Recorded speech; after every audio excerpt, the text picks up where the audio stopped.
કોલકાતા દુષ્કર્મ મામલે સમગ્ર દેશમાં આક્રોશ જોવા મળી રહ્યો છે। ત્યારે આ મામલે રાજકોટ આઈએમએ પ્રમુખ ડોક્ટર ભરત કાકડિયાનું નિવેદન સામે આવ્યું છે। મંતવ્ય ન્યૂઝ સાથે વાત કરતા ડોક્ટર ભરત કાકડિયાએ નિવેદન આપ્યું હતું। આવતીકાલે આઈએમએ પણ ઓપીડી સેવા બંધ રાખીને વિરોધને વેગ આપશે। રાજકોટમાં 2500થી વધુ ડોક્ટરો પોતાની સેવા બંધ રાખીને વિરોધ વ્યક્ત કરશે। ઇમરજન્સી સેવાને બાદ કરી તમામ સેવાઓ આઈએમએ ડોક્ટર્સ દ્વારા બંધ રાખવામાં આવશે। ખાલી ડૉક્ટરો માટે જ નથી, ઇન જનરલ બધી જ ફિમેલ્સ માટે છે। આખી ઇન્ડિયાની બધી જ મહિલાઓને આ તકલીફ અનુભવાય છે। તો આ તો એક કેસ સામે આપણી રજૂ આવ્યો એટલે આપણને આ ખ્યાલ આવ્યો। બાકી એવરી ડે નાની 3 વર્ષની છોકરીઓ પર પણ રેપ થતો હોય છે। તો મારું માનવું એવું છે કે ડર છે ને બાળકી કે છોકરીઓમાં પેદા ના થવો જોઈએ કે હું બહાર નીકળીશ તો આવું થશે તેમ થશે। છોકરાઓમાં હોવો જોઈએ અને એની માટે પ્રોપર સજા નહીં થાય ત્યાં સુધી છોકરાઓમાં ડર નહીં રહે।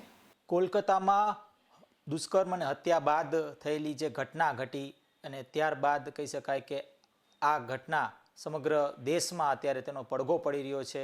આ જ પ્રકારની ઘટના વારંવાર થાય છે અને આની સામે ક્યાંક જે ડૉક્ટર્સ છે તે પણ ખૂબ જ નારાજ છે અને આને જ લઈને રાજકોટમાં પણ પ્રોટેસ્ટ થયા અને આ પ્રોટેસ્ટની સાથે સાથે આઈએમએ પણ જોડાણું છે। આપણી સાથે આઈએમએના પ્રમુખ રાજકોટના જોડાણા છે, એમની સાથે વાત કરશું। ડૉક્ટર ભરત કાકડિયા સાહેબ, શું કહેશો? ખાસ તો કોલકાતામાં જે પ્રકારની ઘટના ઘટી અને આ પ્રકારની ઘટના ક્યાંક વારંવાર થાય છે, ડૉક્ટર્સ સામે પણ એક જે વિરોધ છે તે દેખાઈ રહ્યો છે, ત્યારે શું કહેશો આપ? કઈ પ્રકારનો હાલ અત્યારે પ્રોટેસ્ટ ચાલી રહ્યો છે અને આઈએમએ આમાં કઈ પ્રકારનો ભાવ ભજવશે? નમસ્કાર, હું ડૉક્ટર ભરત કાકડિયા, પ્રમુખ ગુજરાત રાજ્ય ઇન્ડિયન મેડિકલ એસોસિએશન।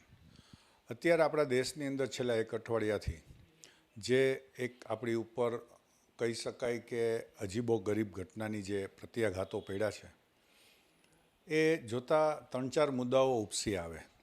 પહેલો મુદ્દો તો એ છે કે જ્યારે નિર્ભયા કાંડ થયું હતું ત્યારે આપણે બધા સમાજમાં એટલો બધો મોટો આંચકો અનુભવ્યો હતો કે ત્યારે આપણને એવું લાગ્યું કે આનાથી વધારે તો દુષ્કર્મ કશું હોય જ ન શકે। પણ એ પછી આ જે દુષ્કર્મ થયું ત્યારે એને તમામ હદો પાર કરી દીધી છે। આ એક ડૉક્ટર ઉપર, એક ડૉક્ટર મહિલા ઉપર કે એક ડૉક્ટર દીકરી ઉપરનો અત્યાચાર નથી રહેતો। આ સમગ્ર સમાજ માટે એક બહુ જ જેને કહેવાય કે કાળી ટીલી રૂપ એક ઘટના છે। ફક્ત ડૉક્ટરી આલમ નહીં પણ સમગ્ર સમાજની અંદર આક્રોશ છે અને જ્યારે ડૉક્ટર પોતાની ડ્યુટી કરતા હોય કે દીકરી એની ડ્યુટી કરતી હોય ત્યારે અત્યારના સમાજમાં જોઈએ તો દરેક વ્યવસાયની અંદર સ્ત્રીઓનું પ્રમાણ વધતું જાય છે।